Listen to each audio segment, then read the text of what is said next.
Welcome back to our lectures on new principles of economics. Today we cover chapter 8. The topic is networks and social interaction. This sounds a bit like sociology, doesn't it? To a large extent, yes. The relevant concepts and theories have been mainly developed in economic and quantitative sociology. On the one hand, those are actually quite close to economics proper. But on the other hand, economists have been reluctant to accept them into their mainstream. This is mainly because the theory of social networks, being structural, does not align with the precepts of methodological individualism in economics. Consequently, the quantitative methods also vary.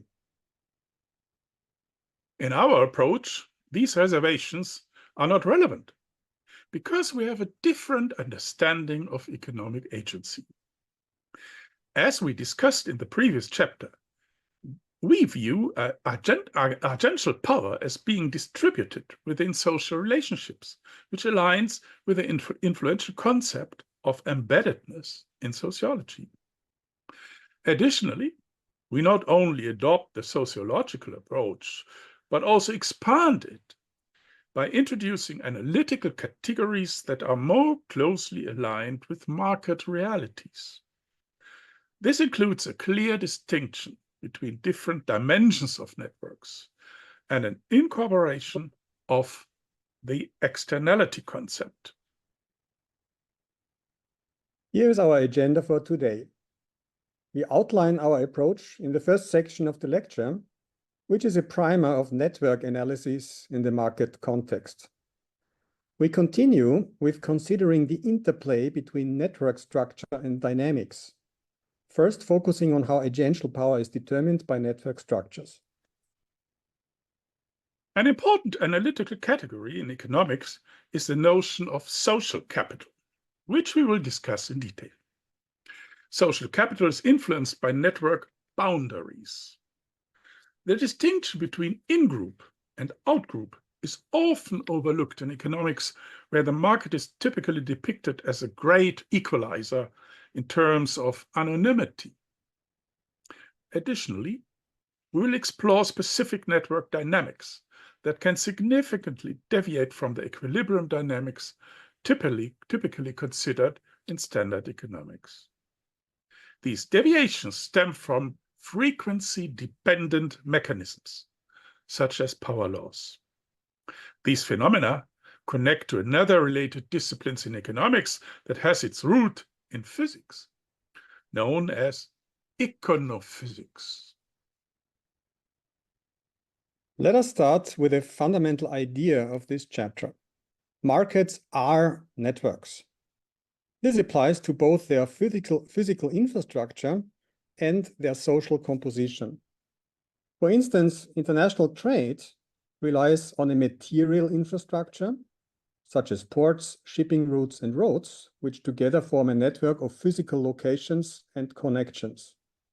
Simultaneously, the social aspect involves communication between traders regarding deliveries, people sending and receiving goods, sailors managing ships, and many others. This perspective can be applied globally or at a local level, such as focusing on a specific port and its various connections. Now, how can these networks look like? Let us start with how to analyze networks. The structure of social networks can be represented using graphs that include nodes, connections, and lines. In a social network, the nodes are individual agents, and the connections represent specific types of interactions. For instance, these interactions can be letters exchanged between individuals, or individuals being a member of a political party and participating in certain activities with a subgroup. The possible applications are endless. We can also further characterize the connections by assigning weights to represent the strength of the connection. For example, some people may frequently exchange letters, while others do so rarely or never. While we stick to a qualitative approach in our book, we note that mathematics provides powerful tools, in particular to understand large and complex networks. Our approach to social networks is adapted to the use in the context of the economic analysis of market interactions. What is the difference? In economics, there is a common distinction between transactions and information flows between agents. Our network concept is more differentiated here. It distinguishes between transactions, communication, and observation. In our graphs, the nodes are connected by solid lines to indicate transactions, dashed lines to show communication, and circles emanating from the agents to represent their observational field. Based on this, we will first look at a basic network configuration that are paradigmatic for markets and then take a closer look at each dimension. Here are the two guys that we have already seen in the previous presentation, entering into exchange of a watermelon. We can assume that they talk to each other and can mutually observe all of their actions. All these connections are symmetric, as shown in the diagram. If we assume that the traders do not cheat in their communication, this situation approaches one of the key market configurations in economics, that is, exchange with perfect and complete information. The buyer may not fully trust the talk of the seller, but he can see the melon and can judge the quality. Obviously, this is not the only conceivable configuration. What are possible alternatives? Here we see a different pattern, which has been key to the development of information economics, new institutional economics, and related fields. This pattern is called asymmetric information, which can result from various factors. In the context of the diagram, we can simplify this by focusing on the asymmetry of the observational fields. Agent 1 does not have full visibility of what Agent 2 is doing or has done.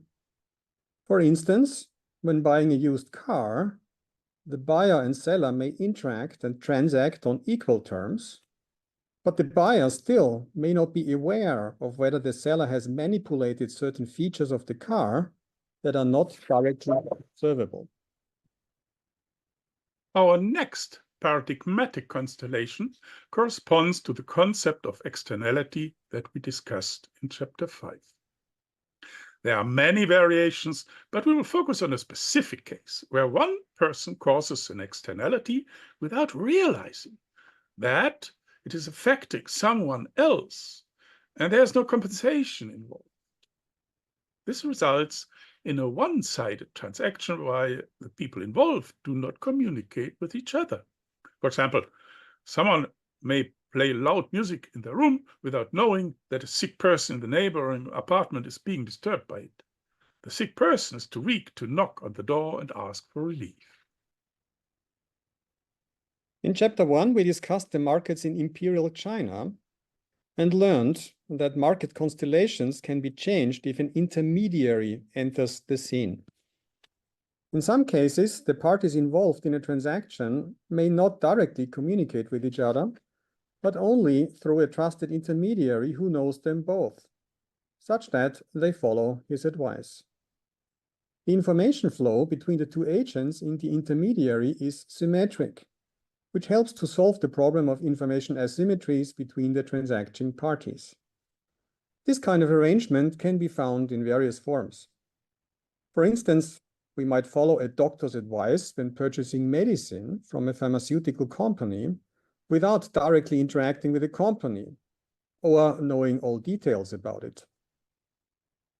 The constellation of intermediation is triadic. In contrast, economics mostly approaches markets as dyadic, that is, constituted by supply and demand. In our view, this is a fundamental mistake. First, externalities are ubiquitous in markets. So in most transactions, a third party is also affected without compensation. In particular, we regard information externalities as fundamental for understanding market dynamics. Every market transaction, if not completely hidden and in secrecy, sends information to other agents. This explains why observation is an essential dimension for understanding markets. In market competition, agents often have strong incentives to hide information. For example, entrepreneurs will not readily tell competitors about the cheapest sources of supplies. Hence, competitors will try to retrieve that information from observation. Information can be generated by a very transaction that is generated in the observational field. As shown in the diagram, an agent, here number 3, can enter a transaction with another agent, here number 2, without even communicating, since the observed transaction with the other agents, here numbers 1 and 2, suffices to inform the decision. Think of farmers installing boxes with vegetables and eggs on the road. Someone might observe others regularly buying there, so she becomes confident about the quality and starts to buy at the box herself. Let us now discuss in more depth the 3 dimensions of networks in markets, as we introduced them: transaction, communication, and observation. First, there are transactions. We conceive of transactions as having a physical impact across agents, which can be in one direction or both. For example, in market exchange, agents transfer goods and money, whereas an externality lacks a compensatory flow. In modern market systems, transactions can be organized in complex chains and networks. Which often implies that transactions are dissociated from the other 2 dimensions.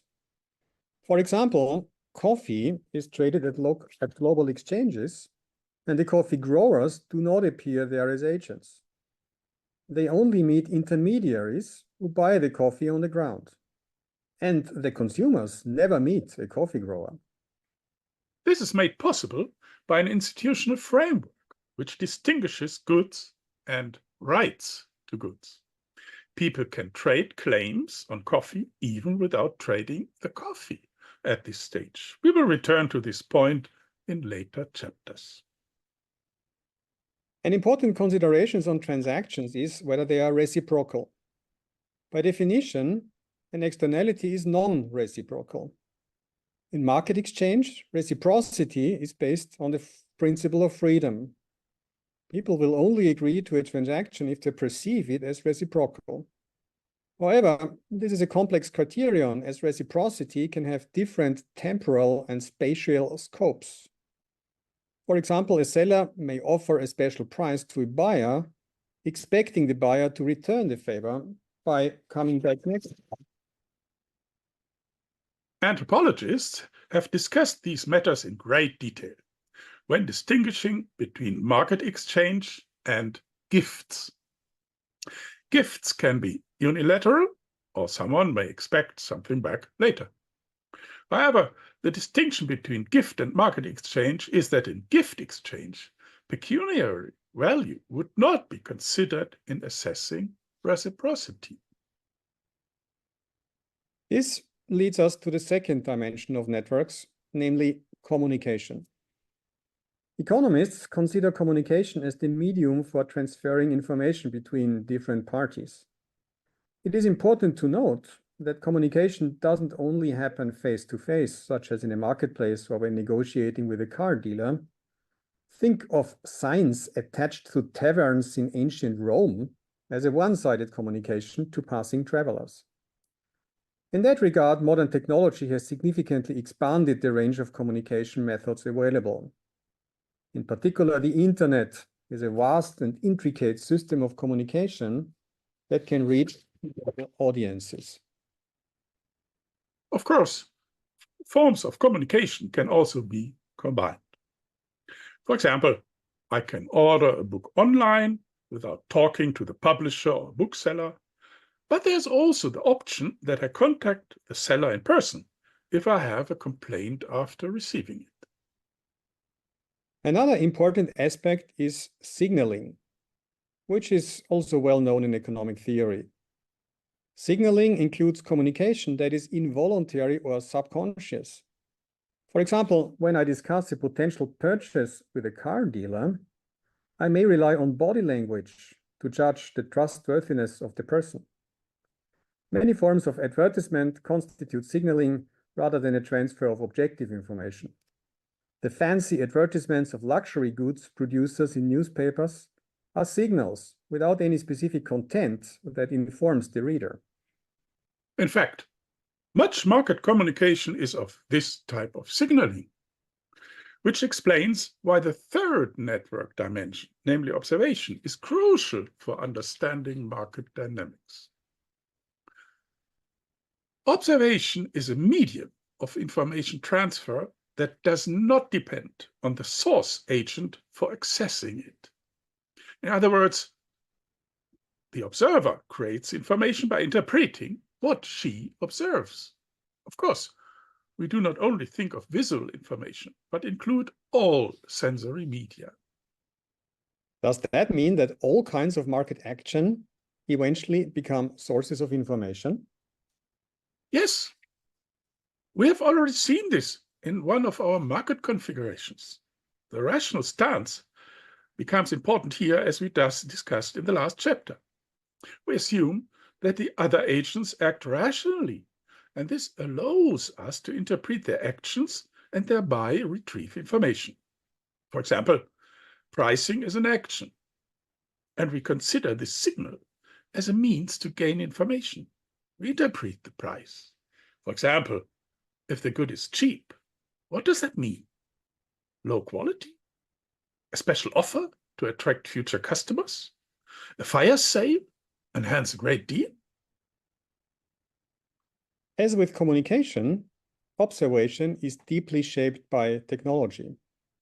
For example, African farmers were never informed about the global market prices, but today they have easy access via smartphones, which has huge impact on market structures and dynamics. This leads us to consider the structure of networks. As it turns out, this structure has a key impact on agential power, which is in line with our stress on the social rather than individual character of agential power that we stressed in the previous chapter. In the example of African farmers, the smartphone vastly enhanced the networks of farmers and reduced the market power of intermediaries. The classic example is the role of structural holes, which disconnect parts of networks. In the farmer example, there would be many disconnections between, say, coffee roasters and farmers. In general, we speak of non-integral networks. The paradigm of perfect competition in standard economics assumes integral networks, where everyone is connected with everyone else. However, in reality, networks manifest many holes. And the key aspect of market dynamics is that entrepreneurs step into these positions and gain substantial agential power, hence market power as intermediaries. Such phenomena apply on every level. For example, in a network structure like a star, everyone is connected indirectly with everyone else, but only by intermediation of a central agent. This structure also characterizes all kinds of centre-periphery patterns. For example, a city in relation to its rural hinterland, as we saw for old China in chapter 1. The villages may be isolated from each other, which creates a powerful position at the center where intermediation activities are concentrated. However, in the Chinese case, we also saw that the villages were connected via itinerant petty traders, which increased competition in the market system. Another important aspect of social networks is the distinction between informal and formal networks. This is of special importance in organizations. Organizations such as companies or the bureaucracy create network structures by design and enforce them. In doing so, they endow these positions with a certain formalized agential power, such as via regulating reporting flows and access to information. Does this work in practice? Some organizations, such as the military, may approach the ideal of full formalization. However, people hold positions and maintain their own social networks, which count as informal from the organization's perspective. For example, in gender studies, the claim is often made that male informal networks block women's access to formal leadership positions. However, there are also positive aspects, such as informality, nurturing a good work climate. Sure, we think that this ambivalence applies to many network phenomena. A key example is social capital. Social capital is a concept that is widely used both in economics and sociology, and comes very close to our concept of agential power as determined by social structure. What is the ambivalence here? A key distinction is between bonding and bridging social capital, which is closely related to the difference between strong and weak ties in networks. Bonding arises from strong connections among individuals based on shared identities and feelings of relatedness. This encourages cooperation and the sharing of information, which enhances individual agential power. However, it also means that group members share much of the same information. In contrast, weak ties foster bridging social capital, which involves connections to people that are occasional, spanning long distances, and lacking strong emotional bonds. This randomizes the flow of information and increases the likelihood of encountering new and diverse information. It seems that the two types of social capital are fundamentally different in the sense of the dichotomy of public versus private goods. Bonding capital is shared in the group and is jointly produced by the group, which means that there is the potential of free riding. Hence, often strong mechanisms of keeping outsiders out exist. And bridging capital is private, as it can be appropriated by individuals who will also strive to keep it exclusive, such as vital personal connections of an entrepreneur. Yes, as we see, the concept of social capital is multifaceted. To this, we must add the role of social status. Most social networks are hierarchically structured, at least informally, with some individuals enjoying more reputation and recognition than others. There are many mechanisms that limit access to social status, and eventually shared social status can coalesce in the formation of social elites. Does this correspond to the concept of social class? No. Social status is quite independent of shared positions in the economic system or shared interests emanating from such positions. For example, local elites may include business people, lawyers, and high-level administrators who do not necessarily share interests, but they do share social status and nurture it via exclusive access to arenas where they socialize, such as the local golf club. On the other hand, low-status individuals may have access to high-status individuals and can thereby enhance their social status relative to their peers. Let us now take a closer look at the relation between social capital and agential power. Agential power defines actual capacities to act in a specific position in the economy. We refer this to the well-known distinction between capabilities and functionings that was introduced by Nobel laureate Amartya Sen. Capabilities refer to opportunities or freedoms that people have based on their endowments, and functionings are the concrete ways by which such opportunities are utilized. Agential power, then, is associated with a specific functioning, whereas social capital is a key determinant of capabilities, together with other forms of capital. For example, wealth as financial capital or education as human capital. We will further pursue the implications of this in chapter 15, where we deal with inequality. Social capital grounds in group structure. Here, an important distinction is between primary and secondary groups.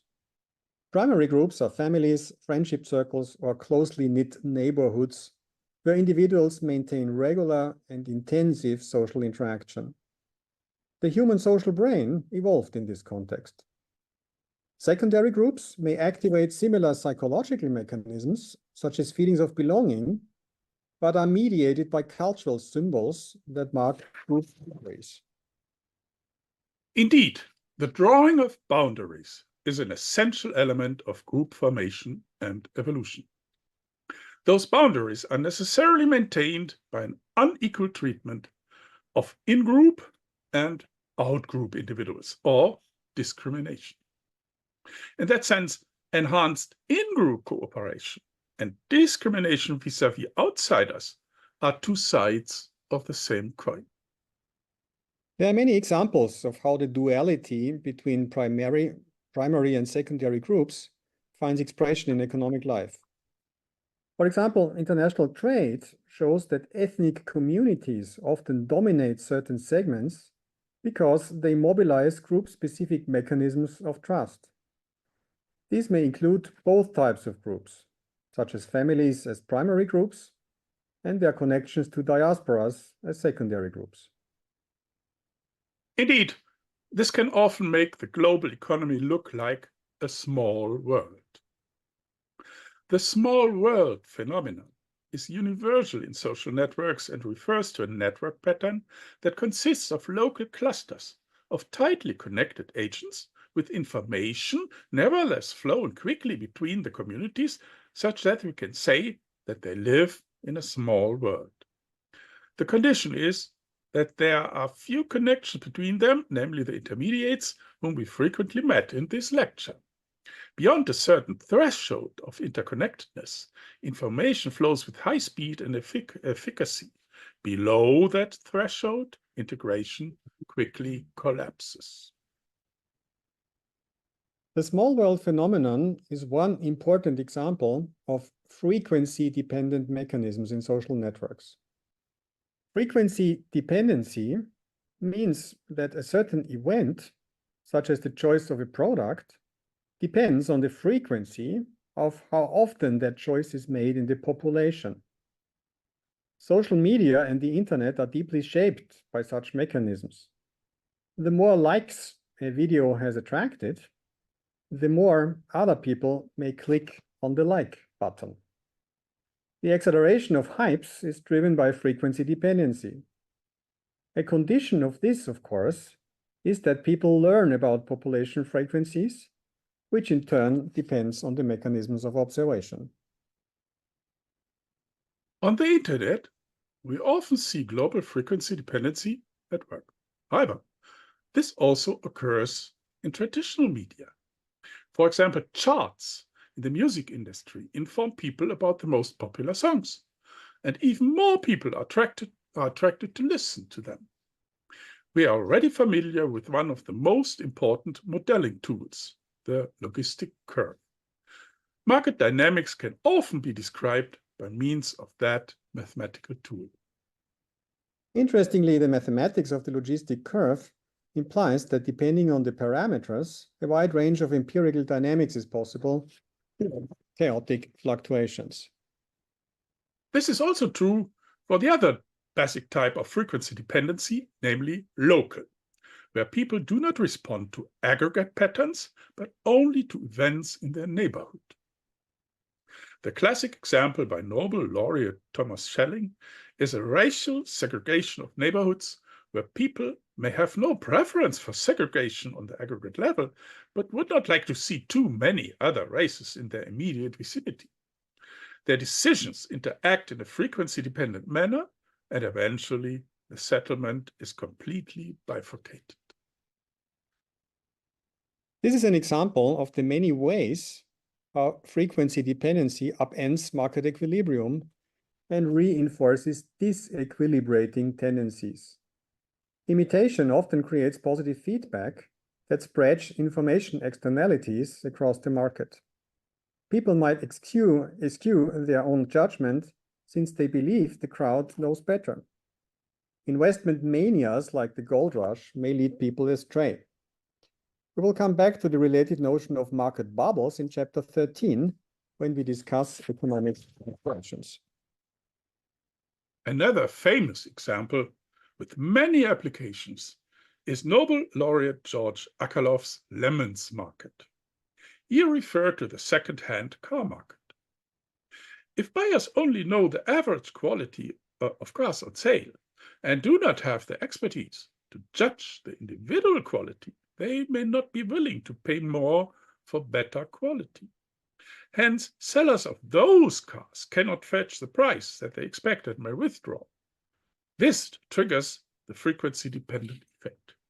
Average quality further deteriorates such that eventually the market collapses. In this case, however, the market result may be significantly altered by social trust, and more generally, the institutional framework, to which we will return in the next chapter. Our third example is power laws, which are ubiquitous in the economy. In simplest terms, power laws describe a rich-get-rich dynamics. An example is the distribution of cities.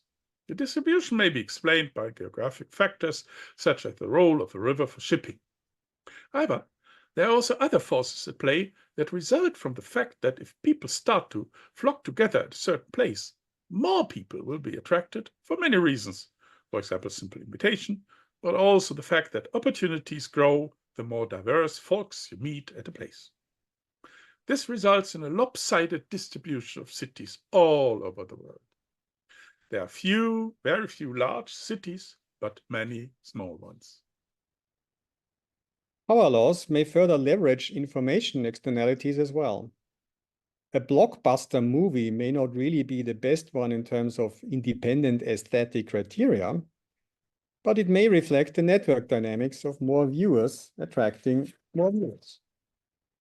Of course, we hope that this dynamic will play out in the case of our YouTube channel as well. Let us now briefly summarize what we have learned. We defined markets as networks, both social and physical, which mutually shape their evolution. Networks are patterns of connections between individuals and typically modeled as graphs. We distinguished three dimensions of networks: transaction, communication, and observation. It turned out that the basic unit of network analysis is the triad, which entails archetypical forms such as third-party intermediation or externalities. Transactions are shaped by the technologies of transaction and can vary across many dimensions, such as the form and degree of reciprocity. We looked at give exchange versus market exchange as a key example. Also, they can take specific structures in space and time, and particularly in modern economies, can be dissociated from the other dimension of communication and transaction.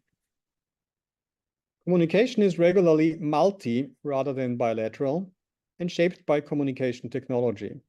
It can be non-intentional, such as in certain forms of signaling. Observation is an important source of information in markets, even when communication does not take place, with interpretation by the observer taking a key role. It is also a driver of imitation. We distinguished various basic types of network structure with direct implications for the distribution of agential power across nodes and network dynamics, such as integral versus non-integral networks with structural holes. We also distinguished formal and informal networks and saw that their structure and interaction is a crucial determinant of organizational behavior. We then looked at social capital as an aggregate measure of agential power in social networks. We distinguished various forms, such as bonding versus bridging social capital, and forms determined by their degrees of rivalry and excludability. For preserving and enhancing social capital, discrimination between in-group and out-group members is essential. In modern societies, discrimination has, of course, a strongly negative normative connotation. Understood in a general sense, however, it is a necessary corollary of group formation. We then saw that even rule-based markets manifest a strong role of exclusive social networks, such as ethnic trading networks or professional clubs. We finally turn to frequency dependency.